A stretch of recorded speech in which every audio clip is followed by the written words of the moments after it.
Mä itse ajattelen, että hyvä tavoite on sellainen, että vähintään yksi osa itsessä just on epävarmuudessa, pelkää.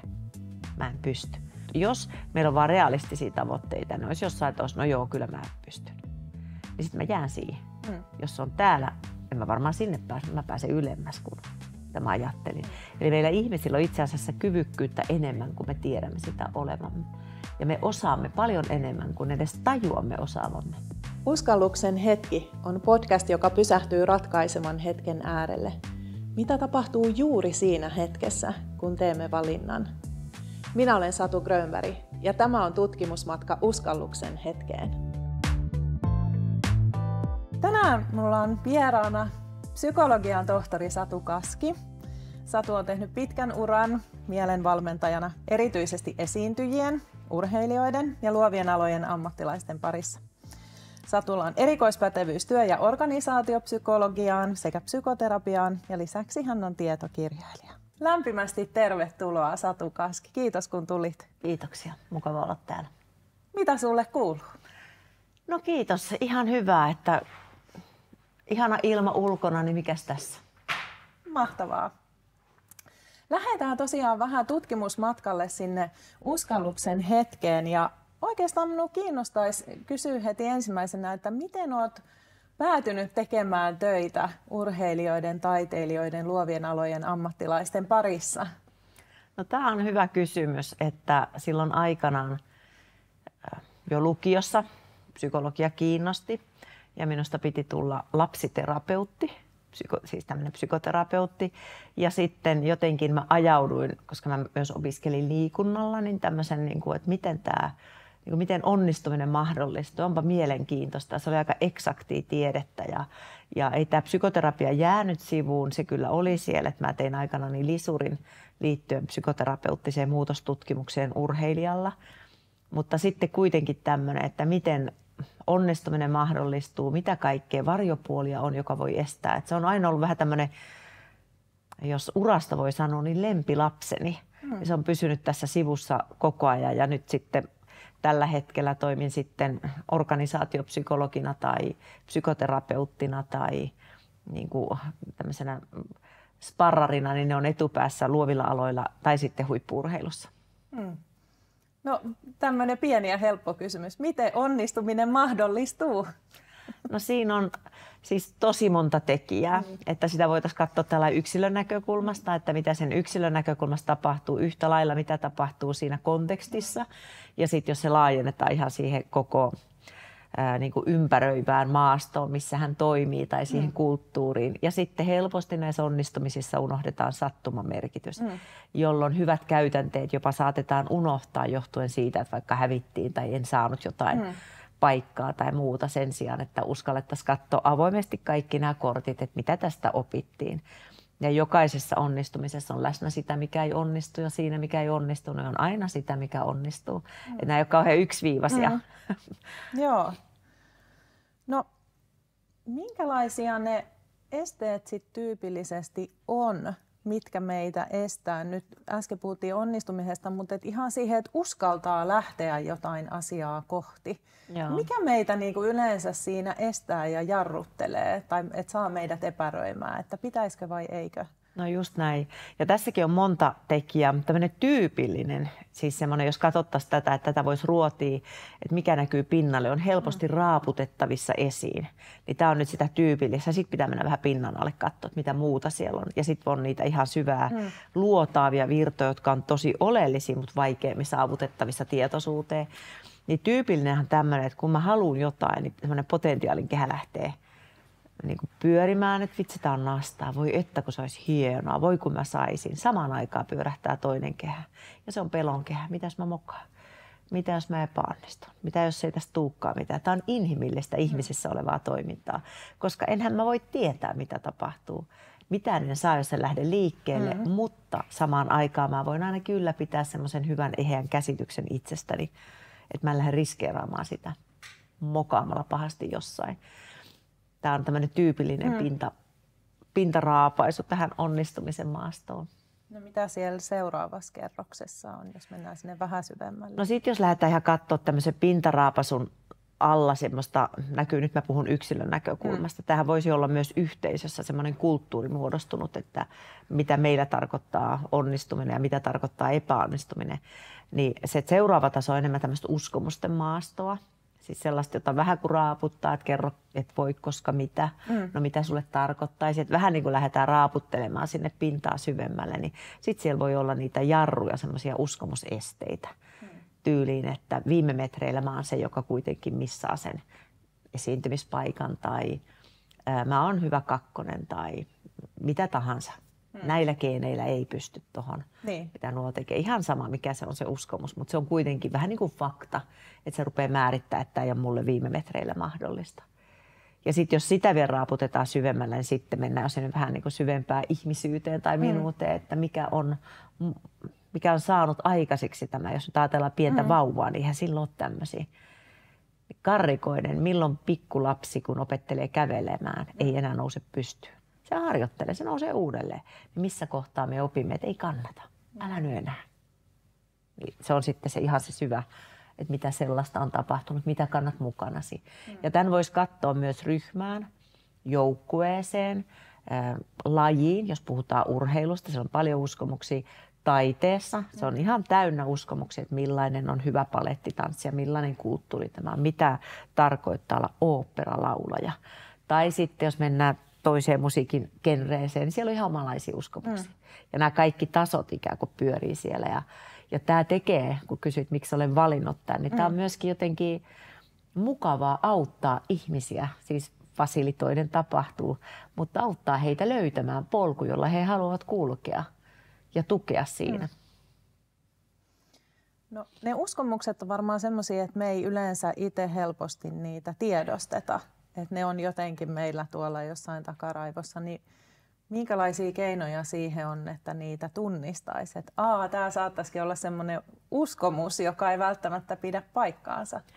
No etupäässähän me pörötellään eteenpäin, kunnes se tömähtää, että rupeaa tuntuu, vähän resonoituu kehosta, vähän jännittää, ahdistaa. Niin sitten voi olla, että ollaan jonkun uskomushaasteen kohdalla, koska muutoinhan mä eleilen ja teen ja menen lainehilta seuraavalle, mutta sitten aina kun tömähtää johonkin, niin se voi olla yksi kohta, että mitä sinussa aktivoituu, mitä tapahtuu, niin silloin voi huomata ainakin. Toinen on, että jos viime metreillä mä siis huomaan tämmöisiä tapoja itselläni, toimintatapani on, että treenaan suunnattomasti, mutta sitten aina tulee jotain, että mä en meekään sinne koeesiintymiseen. Tai sitten just en pystynyt sittenkään tuohon kisaan tai sitten mä menen kisaan. Mutta mä oon hyvin harjoitellut, kaikki on kunnossa. Jostain syystä en vaan saa itsestäni irti. Niin tämmöiset on niitä, missä kannattaa lähteä tutkailemaan, että onko jotain muuta, mitä siellä on taustalla, mistä ei saada kiinni. Mutta se imee energiaa ja se vie voimaa. Että se ei ole semmoista näkymätöntä, mutta jotenkin vähän niin kuin olisi jarrutas kuitenkin, että älä nyt riskeeraa, etkä mene kokeilemaan. Onko näitä kaikilla vai onko toiset sitten semmoisia, että ei ole niitä jarruja ollenkaan? No siis kaikilla meillä jonkunlaiset jarrut on ja se on ihan fiksuukin, että me tehdä päättömiä asioita, jos näin ajattelee. Että tavallaan, mutta ehkä se, että nyt kun mä haluan virittää oman potentiaalini, että mä haluan tonne suuntaan, mä haluan saavuttaa ton, niin silloin kun mä kuljen polulla, joka on mulle sopiva, niin sittenhän se on ikävää, että mulla on tämmöisiä jarruja, mitkä oikeastaan ihan turhia. Mutta ne ei ole tämmöistä, se ei ole tämmöistä järjen tasolla niin kuin tyylisesti, että mä en usko, että mä voin voittaa olympiakullan tai mä en usko, että mä saan ton oopperalaulajan pestin tai mitä tahansa se sitten onkaan. Niin tavallaan se ei muutu näin, että hei, minulla on mahdollisuus saada se. Joo, nyt mä uskon tähän, kun mä sanoin ton lauseen. Että sehän on tämmöinen vatsanpohjatunne vähän, että viime metreillä kuitenkin en mä sitten kuitenkaan uskalla riskeerata. Että se ei ole vaan ajattelua, vaan se on myös semmoista kokemuksellista, kehollista, mitä pitäisi työstää. Ja te tekee siitä sen, että en mä halua mennä. Eli aina kun käsitellään uskomuksia, niin tulisi käsitellä myös, käytän nyt sanaa pelkoja, että mitä siellä taustalla on. Mitä siellä kehossa tapahtuu muuta? Sanoit, että tuntuu vatsapohjassa. Tunnistan hyvin kyllä sen. Mitä muuta meillä tapahtuu kehossa? esiintymisessä ylipäätään tai suorituksessa vai vaan silloin, jos tulee se este? Silloin, kun tulee se este. Joo, no mä luulen, siis se voi olla monennäköistä, mutta se on joku, mä käytän sanaa vatsanpohjatunne, että se on semmoinen fysiologinen tuntemus, mä tajuan, jotain on. Ja sitten, koska mä en enää saa siitä kiinni, mähän jo siirryn seuraavalle asteelle, että ei mun ehkä kannata. Sitten mä voin perustella sen itselleni, sanoisinko sivistyneesti tai tavalla, joka ylläpitää hyvää uskoa itsestäni. Että nyt ei ole sopiva aika tai ehkä mä otan jonkun paremman jutun tai mä en ole ihan riittävästi treenannut tai nythän mulla on vähän flunssakin, niin sen takia tämä ihan onnistunut tai tuntui vähän lonkissa, niin en ihan pystynyt laittamaan täysiä omaa panosta. Niin se on joku tämmöinen tuntemus, mutta siihen on vaikea pysähtyä, koska mä oon sen elämän aikana, mitä mulla on ollut, niin mä oon ehkä opetellut jotenkin suojelemaan, että älä nyt, ei käsitellä tätä, laitetaan kaunis viltti päälle, vaikka se estäisi. Ja näähän on etupäässä tämmöisen, niin kuin, sanoisinko, osin henkisen valmentautumisen, urheilupsykologisen tai taiteen psykologian asiantuntijan kanssa käytävää keskustelua. Ei ole avaimia, ei vastausta, mutta sitten kun niitä yhdessä lähtee tutkailemaan, niin sieltä ehkä rupeaa löytymään semmoista, mikä tukee ja auttaa. No onko semmoisia tilanteita sitten, missä se jarrutus voi olla oikeasti ihan viisastakin? Joo.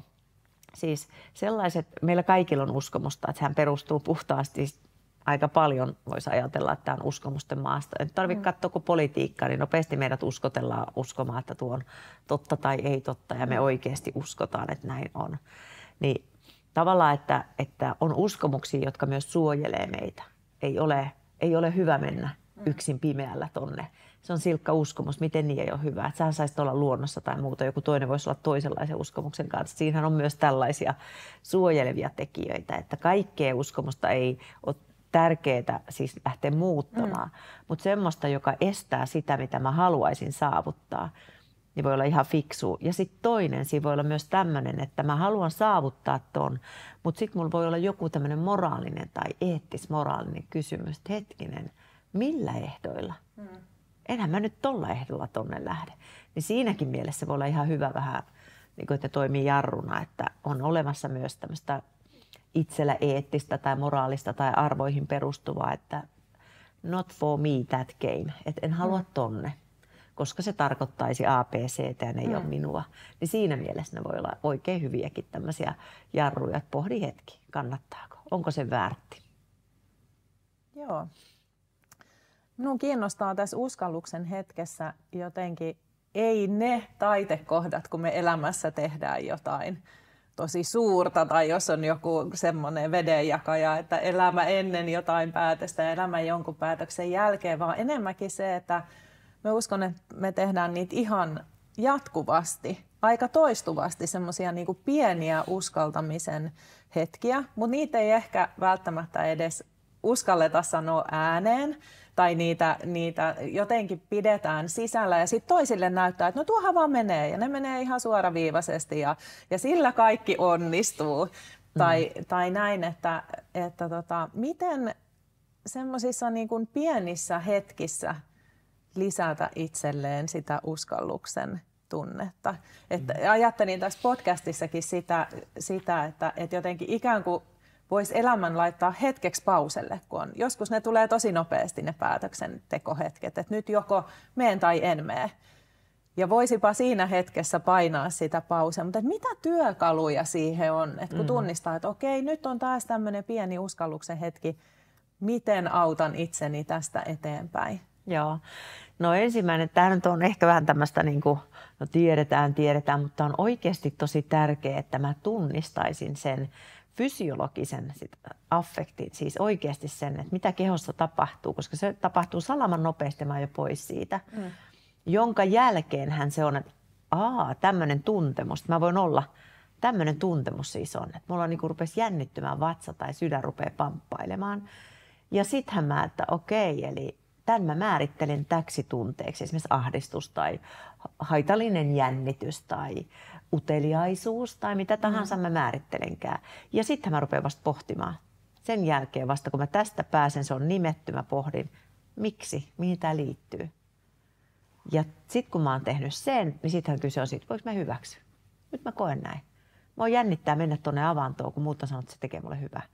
Voiko mä hyväksyä? Tämä on ok jännittää. jonka jälkeen sitten mä vasta rupean säätelemään. No niin, rauhoitapa hengitystä. Suuntaa huomio hetkeksi hengitykseen. Meet rauhassa, et yhtä tällaisella ja kokeile. Saatko kiinni, että oli vähän yksinkertainen esimerkki, mutta tästä on kyse oikeastaan tämmöistä pienistä ja isoista uskalluksen hetkissä. Joo. Ja sitten tietenkin, jos on kyse taidosta, jota mä oon harjoitellut, mihin myös voi tulla este, että ei hitsiläinen, että mä en usko, että mä en jaksa juosta tämän puolikkaan tai nyt vedä täysiä tää 800 metriä tai esiintyvä taiteilija, siis laulaja. Saanko mä mun äänen, että mä en niin kuin pääse siihen kuplettiin, pääseekö mä siihen, että mä saan irti sen, mitä mä haluan, niin siinähän on vähän sama. Siinä on vaan se ero, että mä oon harjoitellut. Että mä voin tukeutua siihen, että no hätä, että tää on pelottavaa, että hyväksyn tunteen. Vähän tää sama, mutta sitten samaan aikaan, että mullahan on turva siitä, että mä oon tehnyt tän ennenkin. Ja mä tiedän oikeasti, mihin mä suuntaan mun huomioon, mikä tukee sitä, että mä voin uppoutua tekemiseen ja antaa mennä. Et siinä on vähän ero kuin tällä, että mä lähden ensimmäistä kertaa kokeilemaan jotain. Niin se on pelkästään, sanon nyt tunnesäätely. Kyllä sehän on tunnesäätelytaidosta. Mutta tässä tunnesäätelytaidon lisäksi on myös sitä, että mullahan on historiaa, että mä oon kyllä tehnyt. Ja sitten kun mieli on aika ovella, niin se saattaa muistaa näiden 10 000 onnistuneiden toistojen seasta. Sen muistatko, kun mokasit? Sehän on se suuri, muista. Älä nyt vaan tätä, sitten mä rupean tekemään jotain toisin. Vaikka mä oon harjoitellut näin, niin mä pienen vivahteen muutin, koska mä en halua, että tämä aktivoituu. Niin näähän on tämmöisiä tyypillisiä, kun lähtee ihan pureutumaan ja tutkailemaan, että mitä tapahtuu siinä, kun yrität saada irti sen, mitä haluaisit juuri valitulla hetkellä. Joo. Jotenkin itse ajattelen, että varmaan aika paljon me kaikki jännitetään, vaikka me yritetään näyttää siltä, että meitä ei jännitä. Ja se on ok. Ja joskus ehkä alkaa itsensä puhua siitä tilanteesta ohi sen takia, kun ajattelee, tai pois, että ajattelee, että no me on ainoa, ketä jännittää. Että varmaan, jos me nyt oisin vaan tosi hyvä, tai oisin harjoitellut vähän enemmän, tai oisin pätevämpi, tai niin minua ei jännittäisi. Mutta eihän se varmaan näin ole. No ei. Ja juuri tämmöisiä, tämähän on juuri näitä uskomusesteitä. Minun pitäisi olla jotain, koska hyvät eivät. Tai harjaantuneet eivät, niin siihen tulee juuri tällaisia. Tämä on tosi tyypillinen. Sen sijaan, että tämähän on vähän tämmöistä kognitiivista, että voitko hyväksyä sen. Niin hyväksyminen on aika harvoin, että joo mä hyväksyn. Hyväksytty missään ei kehossa resonoida. Sehän on myös tämmöinen, sanoisiko tämmöinen niin kuin joka tason värittävä tämmöinen muutos, että voiko mä aidosti olla siis lempeästi itselleni sisäisesti hymyillen. Että lämpövirtaa, että no voi Satu, tämä on ok, että kyllä voit jännittää. Ja toki jännittää, onhan tämä pelottavaa, että sä et yhtään tiedä mitä tapahtuu tai miten sinut otetaan vastaan tai miten ne muut pelaa, jos on vaikka joku kamppailulaji tai muuta. Varsin tyypillistä. Mutta meille voi olla hyötyykin siitä jännityksestä, eikö niin? Kyllä. Eikö se lataa myös meitä? Mitä hyötyä siitä voi saada?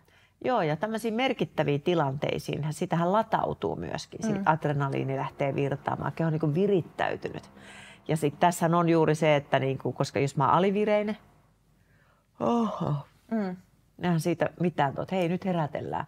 Ja jos mä oon liian vireinen, tämmöinen sietoikkuna ylittävä, niin sit mä oon liian levoton, että mä en mikä se oli se ydinkohdat, mihin mä keskityn, niin se menee överiksi. Ja tästä puhutaan just tämmöisestä säätelyn taidosta, että mikä on itselle sopiva. Ja helposti tämmöistä, kun puhutaan vaikka onnistunut suoritus, niin siitäkin voi tulla ansa. Mä vähän karrikoin, mutta onnistunut suoritus on, jos ei ihan lähisukua, niin se on ainakin pikkuserkku perfektionistille.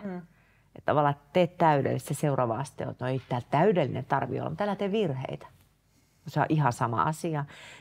Tämä onnistunut suoritus, siitäkin voi tulla semmoinen, että tee onnistu, nyt onnistu.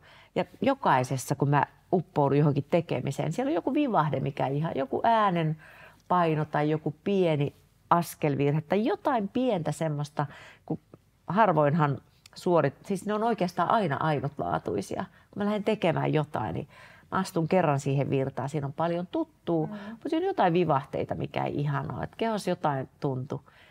Onnistunut suoritus meni jo, siihen tuli joku. Eli mielihän skannaa koko ajan, että pystytkö tuohon. Niin se on vähän niin kuin samaa sukua sen sijaan, että mä vaan uppoudun siihen tekemiseen ja tästähän mä nautin ja olen tässä. Ja sitten kun ollaan lopussa, niin voi että olipas aika nastaa olla tässä tämän yleisön kanssa tai sitten urheilijana, että en olisi kyllä parempaan tässä kohtaa pystynyt. Mä oon tosi tyytyväinen itteeni. Ja onhan ne semmoisia onnen hetkiä, vaikka jäi paljon parannettavaa ja voidaan huomata, että mitäs vivahteita, mikä ei ihan ollut sitä, mitä toivoit, niin niitähän on aina. Ja sitä kautta sitten lähtee taas se uudelleen se kehittymisen pyörä pyörimään, että mitä mä haluan lisää ja mitä mä haluan oppia itsestäni lisää. Joo, tuossa on minusta ihana ajatus, että on tärkeää valmistautua huolella, mutta silti se on aina, että astuu virtaan. Se on ainutlaatuinen kohta ja sitä samaa ei tule, koska sitä ei ole ennen sitä eikä jälkeen sen toista kertaa. Joo. Ihana ajatus. Kyllä, ja jos näin ajattelee sitten taas pedagogisesti tai valmentautumisen näkökulmasta, niin mehän harjoittelemme, jotta se olisi se tietty ja sama. Ja sitten kuitenkin se on aina ainutlaatuinen. Niin tämä tekee semmoisen, kun mä sanon niin kuin tavallaan, eli myös maasto luo semmoisia paineita ja uskomuksia, että mitä on olla onnistunut tässä sinun lajissasi. Että se ei ole vaan, että minä yksin tässä teen asioita, vaan mä oon aina osana sitä kulttuuriyhteisöä.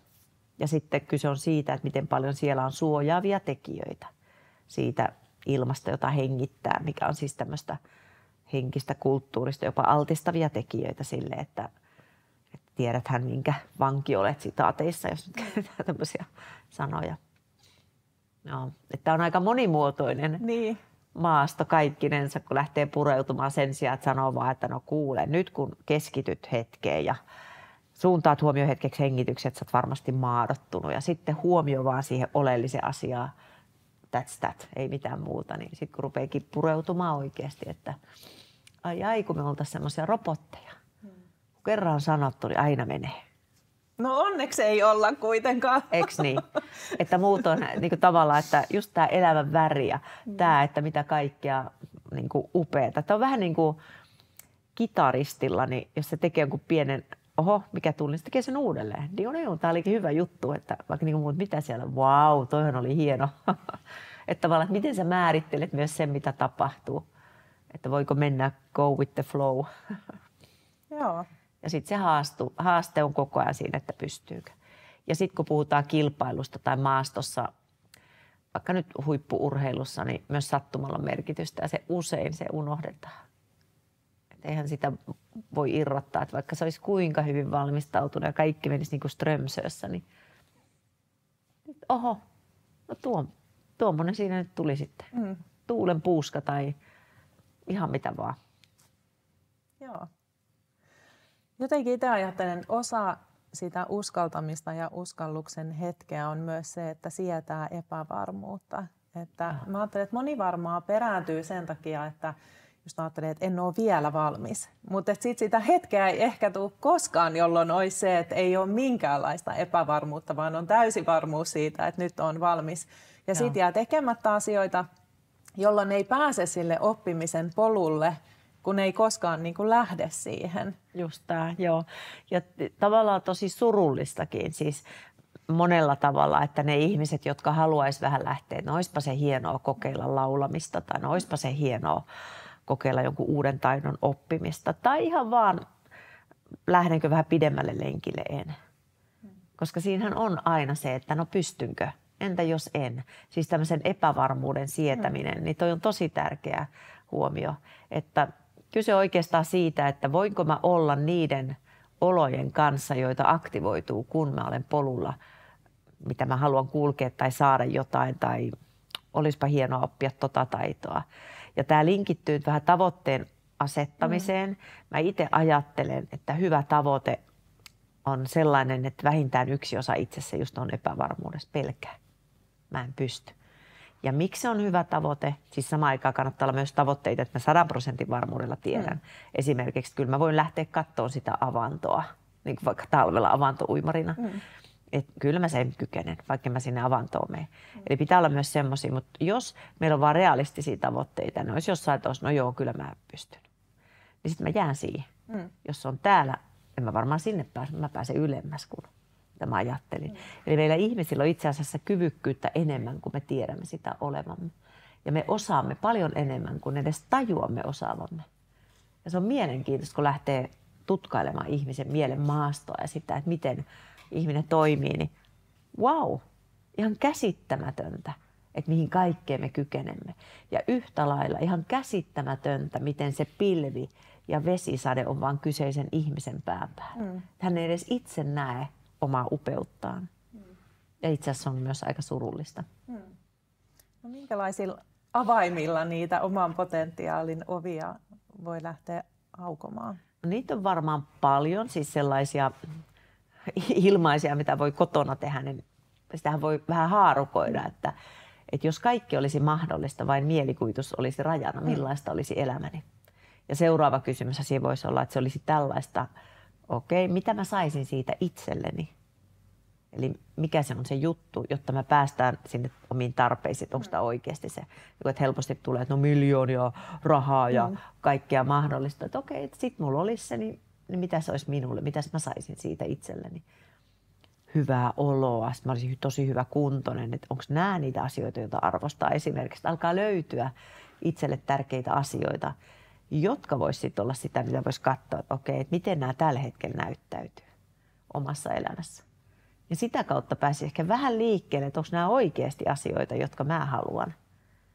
Ja sitten jos me puhutaan tämmöisestä vaikka nyt huippu-urheilijasta tai oikeasti esiintyvästä taiteilijasta, että nyt mulla on tuolla tulossa toi prokkis tai nyt haluaisin saada ton työpaikan tai sitten voittaa ton kilpailun, niin silloinhan se maasto on vähän toisenlainen, että mulla on jo selkeä tavoite. Niin kyse on ehkä siitä, että miten nämä minun arjen valinnat tässä kohtaa avittaa sitä kohti menemään. Ja mitä siinä on sellaista, minkä mä voisin ehkä jotenkin parannella, kehittää. Ja sitten myös se, että etupäässä mun kokemus on, kun puhutaan näistä huippu-urheilijoista tai sitten tämmöisistä, jotka jo esiintyy ja tekee tätä työtä. Että tavallaan huippusuoriutuminen joka ilta tapetilla tyylisesti tai lähes joka ilta. Niin heillä se on ehkä enemmän sitä, että miten minä toimin maastossa, joka on vaikea. Silloin kun on helppoa, on mukavaa ja tämä menee soljuu. Mutta sitten niissä hetkissä mä oon väsynyt. Mä en yhtään jaksas. Kotonakin oli aika vaikeaa. En nukkunut viime yönä. Siis kaikkea mahdollista. Ja sitten tuli ohjaajan tai valmentajan kanssa jotain. Tai paineet suuret, yleisö odottaa. Tai sponsorit tai whatever. Siinä maastossa, miten mä siellä pystyn silti saamaan itsestäni irti. Että mä kaiken tänne, että nyt ne ei ole tässä. Nyt olen vaan minä. Nyt on vaan tämä minun hetkeni. Niin tämä on sitten se, missä ehkä keskitytään niihin työkaluihin, mitä siinä kohtaa tarvii. Ja osin nekin on ainutlaatuisia, mutta ei aina. Mutta ne muuttuu ajassa. Esimerkiksi se, mikä viime kaudella toimi, niin voi olla, että ei tällä kaudella enää auta yhtään.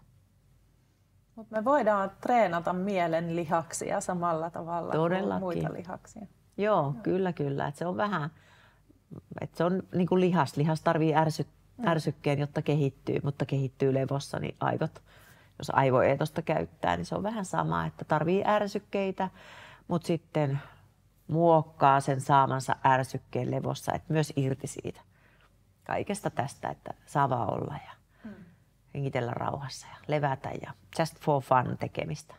Sekin on tärkeää. No sitten mä luulen, että yksi mikä kans voi estää meitä, niin mä ajattelin, että mitä muut ajattelee musta, jos me teen tätä, tai jos me ryhdyn tähän, niin mitä muut siitä ajattelee. Miksi me pelätään sitä niin kauheasti, että mitä muut meistä ajattelee? Joo, tämä on tämmöistä, aina sanotaan, että perisuomalaista, että varo nyt ei kukaan näe, tai mitä hän nyt ajattelee, jos ne kattoisi tänne päin. Ja tämäkin on yksi hyvä tämmöinen itsereflektion taito, että tunnistaako automaattisen ajatuksen, mitä noi ajattelee, ja sitten pystyykö sitä käymään läpi, että no mitä jos ne, siis rehellisesti, kun että vastaa, että no mitä väliä silloin, mitä ne ajattelee. Se ei ole rehellistä, vaan että oikeasti mikä se on se minun pahin pelkoni, mitä voisi tapahtua. Siis tyyli, että ne hylkäisi, mutta mä joutuisin häpeän valtaa, että ne nauraisi minulle tai että mikä siellä on. Koska etupäässä ihmiset on varsin myötätuntoisia. Se on aika harva, joka niinku panettelee sitä, joka on tipahtanut. Että ei auteta, vaan potkitaan vähän lisää. Mutta tämä on tosi niinku tyypillinen tämmöinen ajatus. Se on tosi tärkeää myös pysähtyä siihen. Ajatuksia voi suhtautua myös vähän niin kuin virtaavaan veteen. Niitä tulee ja menee tai ohi liitäviin pilviin. joskus niin voima on niin suuri, että mä en saa, ja sitten se jo resonoituu kehossa, niin sitten usein siellä on tämmöistä vähän syvempää, että se osuu johonkin kulmaan minun syvästä uskomuksesta itsestäni, niin sen takia se voi olla hyvä, että no niin, että pysäytäisi tähän, nyt mulle tuli. Ei haittaa, saa tulla, ettei jo arvota sitä tai kritisoi itseä, että onko mä näin tyhmä tai huono, että mä ajattelen tämmöistä. No tämmöisiä me ihmiset ollaan. Näin me ajatellaan.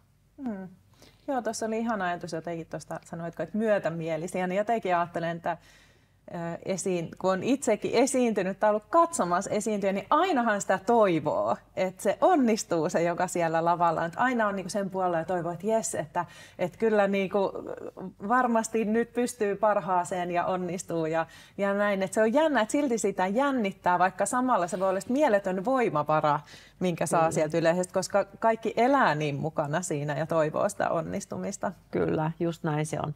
Et etupäässä ihmiset toivoo. Ja tämä on mielenkiintoista, miten silti tulee tämmöinen.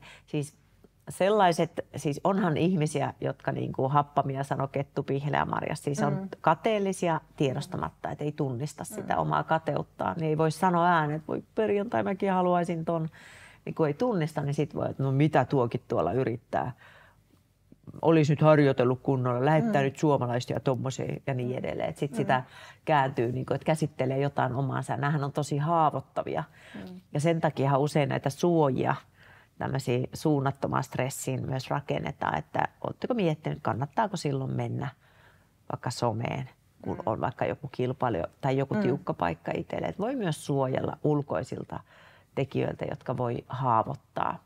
Siis semmoista ydintä, joka on oikeasti etupäässä kaunis. Jos nyt ajattelee pientä lasta, joka nauttii esiintymistä, eihän se mieti, että onko mä nyt teille riittävä. Se vaan nauttii, niin tätä samaa leikillisyyttä, spontaaniutta linkittyy aina, kun puhutaan siitä, että ihminen haluaa jotain semmoista kepeyttä tai hei, mä haluan kokeilla tota, niin siinähän on vähän sitä samaa. Jos sitä kulmaa saisi lisää, niin se olisi oikeasti aika nastaa ja sit siitä nauttisikin.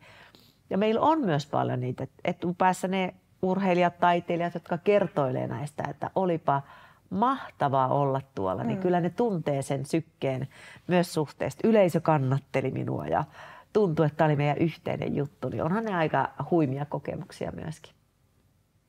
Joo. Paljon ajatuksia herättäviä asioita, mitä ehkä itselle päällimmäisenä jäisi tästä mieleen ja otan mukaan, niin on, sanoit, leikillisyys ja uteliaisuus ja sitten jonkinlainen semmoinen itsemyötätunto, että voi välillä niinku silittää itsensä alas, että tämä on ihan ok. Just näin, joo. Ja itsemyötätuntoa tarvitaan varsinkin jälkikäteen, suorituksen jälkeen. Sitä ennen, siinähän on paljon elementtejä, mitkä tukee ja auttaa suoriutumaan. Et siinä itsemyötätunto voi jopa estää, että mä en panosta. Siis pahimmillaan.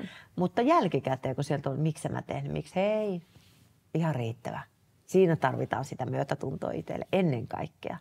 Että mä pystyn katsomaan, totta kai voi katsoa realistisesti, jopa miettiä, mitä teen paremmin, mutta jälkikäteen ennen kaikkea, turha ruoskii itse. Kiitos tästä mielenkiintoisesta keskustelusta. Ennen kuin lopetetaan, niin vielä haluaisin kysyä sulta, että mitä sanoisit ihmiselle, joka juuri nyt on tämmöisessä uskalluksen hetkessä? Mikä se olisi semmoinen hyvä ja viisas kohta siihen sanoa, että juuri nyt on menossa jonnekin, niin ehkä kuitenkin kutsuisin, että kokeile. Että kannattaa kokeilla. Ainahan voi sitten perääntyä, että ei mun juttu. Mä nyt mietin sitä avantoa, kun se on vähän semmoinen, meneekö mä tuonne kylmään veteen. Kokeile. Jos sä oot tänne saakka tullut, niin kokeile. Sitten voi, not my case. Niin sitä kautta ehkä voisi lähteä löytämään uusia maastoja itsestä. Kiitos. Ihana kannustusviesti kaikille, jotka on nyt sellaisessa hetkessä, että miettivät, uskallanko vai enkö uskalla. Suurkiitokset Satu Kaski. Kiitos, kun olit mukana uskalluksen hetkessä. Seuraavalla kerralla uusi vieras ja uusi näkökulma ensi kertaan.